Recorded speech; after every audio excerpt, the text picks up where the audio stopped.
I find the reaction to the acquittal of Daniel Penny for the killing of Jordan Neely a very fascinating thing, because Jordan Neely was a person who was obviously troubled, but obviously a danger to the people around him, and this is why the jury decided that Daniel Penny had acted appropriately and he wasn't guilty of manslaughter or murder or anything worse. Right? This is from a CNN write-up back in 2023. And again, you can see that there is a distinct political bias in this. So you'll notice that the article itself, and this is just a general reflection of the media reporting around this case. Neely was a 30-year-old street artist known for his Michael Jackson impersonations. Before his death, he'd been on the list of homeless services. Right, okay, so he's the victim. He's just an innocent, like, mime or something, you know, some street performer on the subway. Everything was fine. And then suddenly he was just a poor, innocent, homeless guy. And suddenly the evil Daniel Penny came along and was like, black person, I can choke him to death.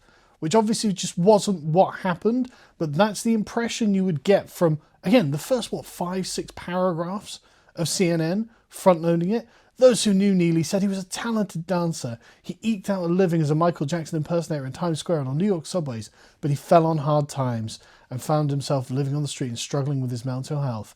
Prior to his killing, again, 8 paragraphs in, Neely had a lengthy arrest record of the New York police, with 42 arrests on charges including petty larceny, jumping subway turnstiles, theft, and 3 unprovoked assaults on women in the subway between 2019 and 2021. Right, okay, that kind of changes the dynamic of what we're dealing with here, doesn't it? It's actually not just a poor sympathetic person who is just getting along and just fell on hard times. What we're dealing with here is a guy who's a lunatic and will just punch women unprovoked on the subway. Like, that's insane, isn't it? Like, that's an insane thing to be in defense of. And what description do we get from CNN? A witness told CNN, although Neely was acting erratically on the subway, he did not harm anyone, nor did they see him armed with a weapon. He was running around up in people's faces, threatening them and saying he didn't have anything to live for and he would be happy to die. Like, he was definitely acting like he was an impending danger to others. And judging from his history, it seems that's not an unreasonable thing to assume about the man, right? Does he have a weapon? Who knows? Who knows? You don't know what he's going to do because he's some vagrant lunatic on the New York subway who's got on there illegally anyway, and now he's threatening people, and unsurprisingly, he has a history of violence. So if you see a person like this acting, and you are an upstanding, responsible citizen, as Daniel Penny clearly is, well, yeah, you intervene. And Daniel Penny didn't mean to kill him. He choked him out to make him passive, but he wasn't dead and he was still breathing when the police turned up. And I won't relitigate the ins and outs of the case. But the point being, this was an accident and he was acting in an erratic and dangerous way, threatening people on the subway. Right? Daniel Penny intervened, and it wasn't just Daniel Penny either. There were other people who were helping Daniel Penny intervene against Jordan Neely because Neely seemed like a lunatic. He seemed dangerous. And all of the people at the time agreed and testified in Penny's defense. Yeah, Neely's acting like a psycho. He may well have a weapon. Who knows what he's going to do? If he doesn't have a weapon, so what? What if he starts punching women again? Like, what happens if he just starts going for it? Someone's got to do something, don't they? And so, yes, it seems that what we have here, and it seems the jury agreed, that Daniel Penny was a responsible young man who was acting for the benefit of other people around him because an individual, nothing to do with larger structures of race or class or anything like that, but just some guy is in front of everyone being dangerous, and Penny felt that he could physically disable him and incapacitate him and prevent him from harming others. So he did. And so let's go to the response to this, because this is just fascinating to me. So this is a Black Lives Matter founder who obviously saw the colour of Jordan Neely's skin, saw the colour of Daniel Penny's skin, and was like, well, there we go then. There we go. Here we go. I know what side I'm on.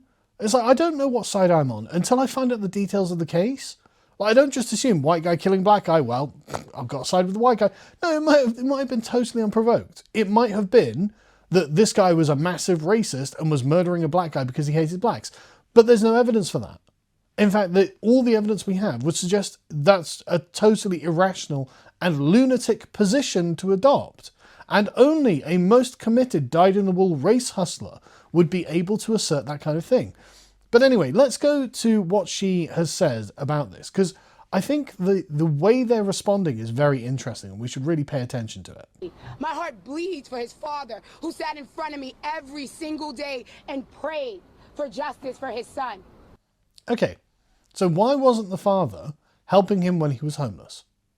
Like, if my son was homeless, I'd be like, obviously, come home. You can live at home until you get yourself back on your feet, son. Do you need some money for me to, you know, I'll get you an apartment. I'll get you a rented room. We'll get you back on your feet to help solve the problems that you've encountered. But no, apparently Neely's just for years have been falling on hard times and his parents did nothing. But now they care. Right, okay, interesting. There is no one coming to save black people, or else we wouldn't live in these ghettos, we wouldn't be in these prisons, and we would be further along than we are. We wouldn't be at the absolute bottom.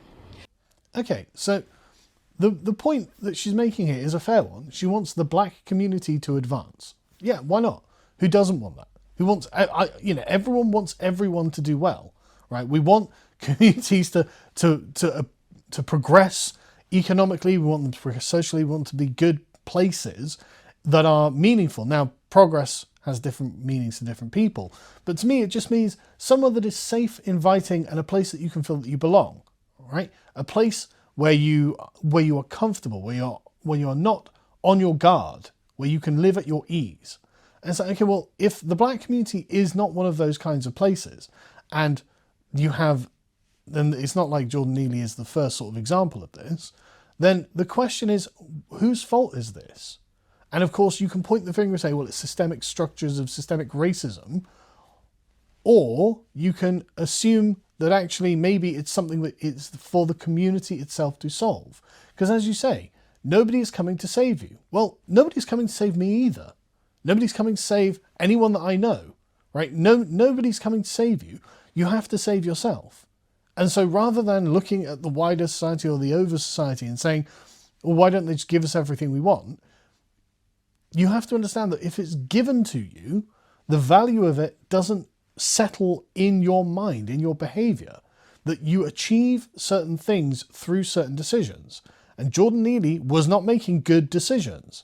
And so you could give him all the success in the world, but like a lottery winner, he's going to fritter it away because he hasn't learned the discipline required in order to maintain that thing.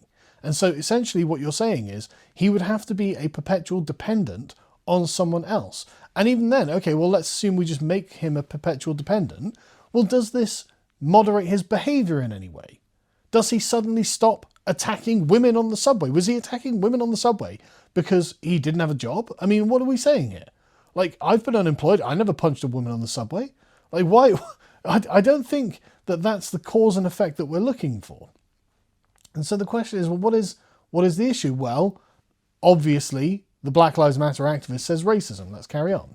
So forgive me for being jaded and cynical, but once we saw those non-white jurors, we knew that this case was over. No.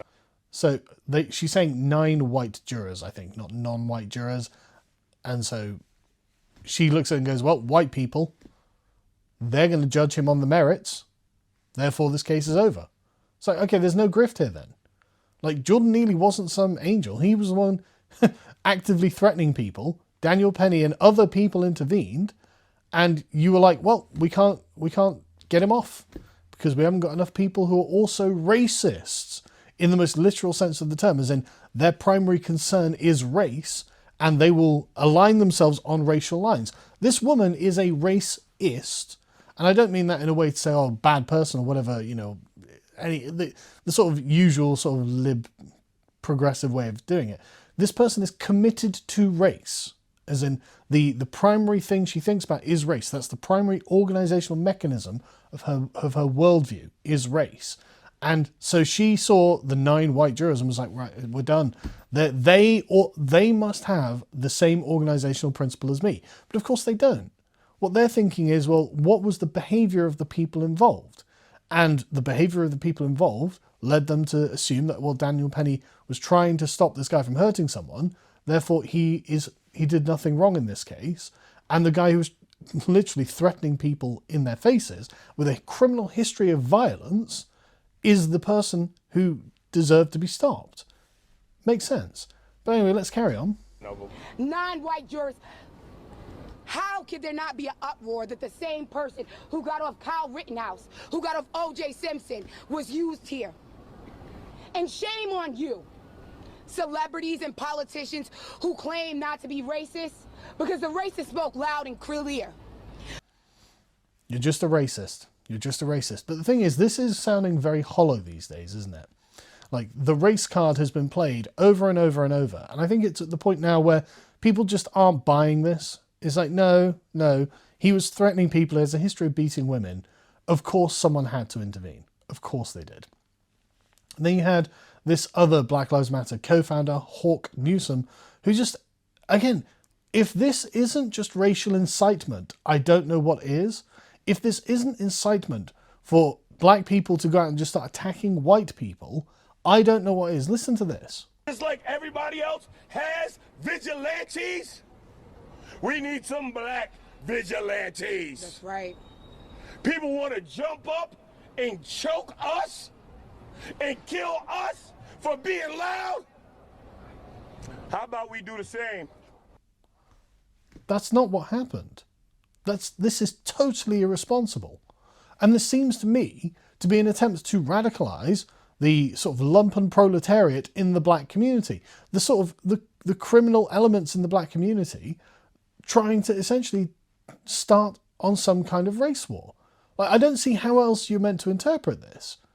Like, he's not saying, I want black vigilantes to kill or to intervene when some guy is threatening women and children on a train. He's just saying, oh, it's against the white people. Because these people are raceists. Race is the organizing principle they use. And so they view it as black versus white. And it's because, frankly, that they are communists. So the NAACP came out and was like, well, we're the same. We agree completely that every single black person is the victim and is innocent of whatever every single white person has ever done to them. These people don't have any agency. They say the acquittal of Daniel Penny and the death of Jordan Neely has effectively given license for vigilante justice to be waged on the black community without consequence. Well, no. What it's saying is if you intervene when someone is threatening women and children, you aren't going to be criminalized for that. And actually, that's good.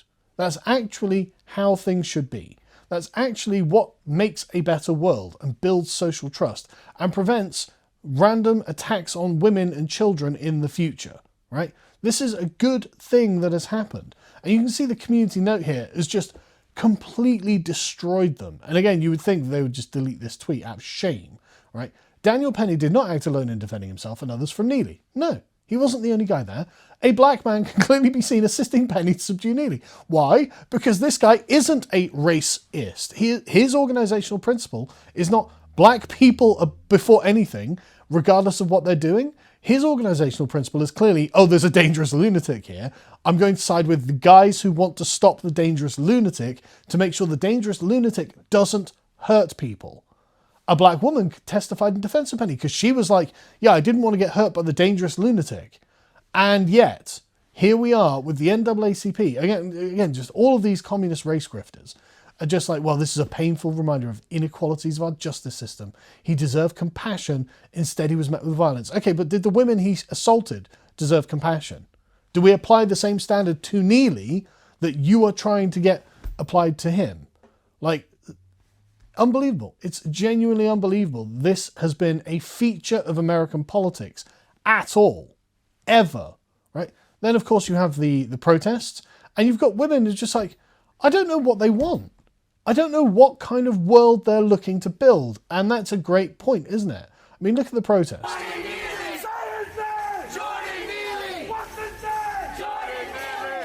They're just chanting. They're just like, no justice, no peace. But I think justice was served in this. And again, if you were looking at this, you'd be like, okay, but what is it they wanted to happen? So should Jordan Neely have just had free reign to intimidate and assume abuse whoever he wanted to abuse on the train? Should have been like, well, you know what? He's black and therefore he can abuse whoever he likes. Is that the world they're trying to build? Because that's a crazy world where anyone gets to abuse anyone for any reason. That's mental. Why would you want that? And you've got here people like this. I didn't hurt nobody or kill no goddamn body. But I did more time than that man did for killing somebody. Right. So the criminals of New York are protesting that one of their fellow criminals was died from an intervention, and the person who intervened wasn't punished for doing the right thing. Right? This is what Marx called the lumpen proletariat, by the way, the underclass of capitalist society that would themselves don't have a revolutionary consciousness, but could be given a revolutionary consciousness. And that's what all of this is an attempt to do. They are trying to use the criminal elements of society to overthrow the law-abiding elements of society. And if you think I'm joking, I'm not. Where did these pre-printed signs come from? Standardized signs. These aren't the product of an organic movement. These aren't the products of just people, random civilians who are just normally not politically involved, but are just very bothered by this. You can look at the signs from the farmers' protests in Britain, where they're all individual and unique, drawn by the person holding them, and therefore are quite, homely. Or you can look at the ones that have been printed off by the Party for Socialism and Liberation. Do you think I'm wrong? Do you think I'm taking this too far? Of course not. What the entire support for Jordan Neely against Daniel Penny comes from communist revolutionaries who are attacking the over society, the law-abiding good people, in favour of the criminal underbelly and the criminal elements that they view as Marx's lumpen proletariat that could bring about the revolution. That's what is happening on this. And we should just identify it, we should understand it, and we should just refuse it. Absolutely not.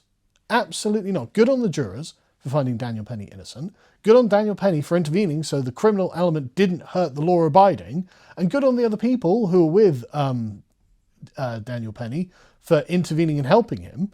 Again, it wasn't just him. Other people, again, being law-abiding isn't a question of black or white, right? It's not a question of race. It's a question of whether you are law-abiding or not. And we have to be very clear, we are not going to accept this kind of thing. And this is the nature of the reaction to us being law-abiding. And it's like, no, that's too bad. That's too bad. We're never going to bow on this. We're never going to change on this. The criminal elements will be punished.